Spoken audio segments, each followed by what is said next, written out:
अकोला, यवतमाळ आणि अमरावतीकडे भाजपचे नेते किरीट सोमय्या यांनी आता मोर्चा वळवलेला आहे।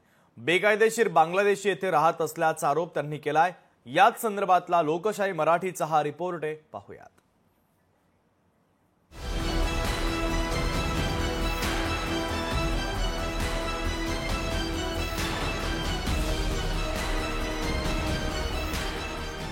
यवतमाळच्या पुसदमध्ये बांगलादेशी रोहिंग्यांना बनावट दाखले दिल्याचा आरोप किरीट सोमय्या यांनी केलाय। त्याचबरोबर सोमय्या यांनी जिल्हाधिकाऱ्यांचीही भेट घेतली आहे। पुसदमध्ये 2000 लोकांनी अर्ज केलाय। यवतमाळमध्ये 1362, दारव्हा येथे 1852 तर कळंबमध्ये 1118 अर्ज असल्याचा दावा सोमय्या यांनी केलाय। या प्रकरणात मुख्यमंत्र्यांनी निर्णय घेतला असून चौकशी पूर्ण होईपर्यंत एकही नवीन जन्म प्रमाणपत्र दिलं जाणार नाहीये। ज्यांनी खोटी कागदपत्र जोडली, ज्यांनी बोगस पुरावे दिलेत, त्या सगळ्यांवर फौजदारी कारवाई होणार असल्याचं किरीट सोमय्या म्हणालेत। आपल्याला बांगलादेशींना परत पाठवायचे आहेत। मी मुख्यमंत्र्यांकडे मागणी केली आहे की या 2 लाख लोकांचं इन्व्हेस्टिगेशन व्हायला हवे। आज योगायोगाने मंत्री संजय राठोड पण उपस्थित होते। त्यांनी पण जिल्हाधिकारी आणि बाकी जे होते अधिकारी त्यांना सांगितलंय की राज्य सरकारचा हा निर्णय आहे। मला आशा आहे की पुढच्या 15 दिवसात यवतमाळमध्ये जे इथे 11,000 अर्ज आले त्याची चौकशी करू। यवतमाळ नंतर किरीट सोमय्या यांनी अकोला दौऱ्यातही हीच बाब उघड केली आहे। अकोल्यात 15,845 बांगलादेशी आणि रोहिंग्यांना जन्म प्रमाणपत्र देण्याचा घोटाळा झाल्याचा दावा सोमय्या यांनी केलाय। भाजपचीच सत्ता असताना हा घोटाळा झाल्याचा आरोप कांग्रेसचे आमदार साजिद खान पठाण यांनी केलाय। क्योंकि देखो, सरकार किरीट सोमय्या जी की है।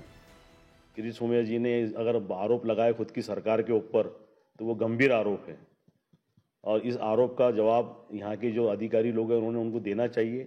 मैं तो सिर्फ इतना ही कहना चाहूँगा कि मैं तो स्वागत करने आया आपके चैनल के माध्यम से किरीट सोमय्या जी का कि जिन्होंने अपनी सरकार के ऊपर आरोप लगाया कि सरकार असमर्थ है। पण 15,000 अर्ज, अकोला शहरात 5,000 अर्ज, तर हे रॅकेट आहे। आणि या सगळ्यांमध्ये 99% हे बांगलादेशी मुस्लिम रोहिंग्या मुस्लिम। भाजप नेते आणि खासदार अनिल बोंडेंनीही अमरावती प्रयोगशाळा झाल्याचं म्हणत इथे मोठ्या प्रमाणात बांगलादेशी रोहिंग्यांनी आश्रय घेतल्याचा दावा केलाय।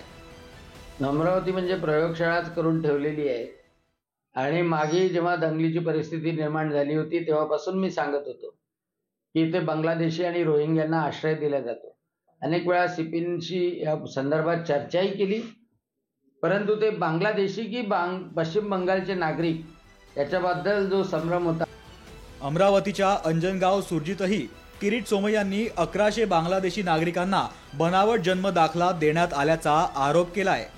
तिन्ही जिल्ह्यांमध्ये बांगलादेशी नागरिक राहतात का? जर ते राहत असतील तर ही बाब गंभीर आहे। किरीट सोमय्या यांनी केलेल्या आरोपाची प्रशासनाने गंभीर दखल घेतली असून सध्या या प्रकरणाची चौकशी सुरू आहे।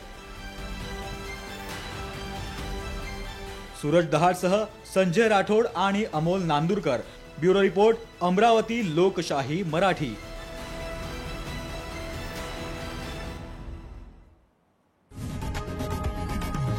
लोकशाही मराठी ऐका, पहा, जागरूक रहा।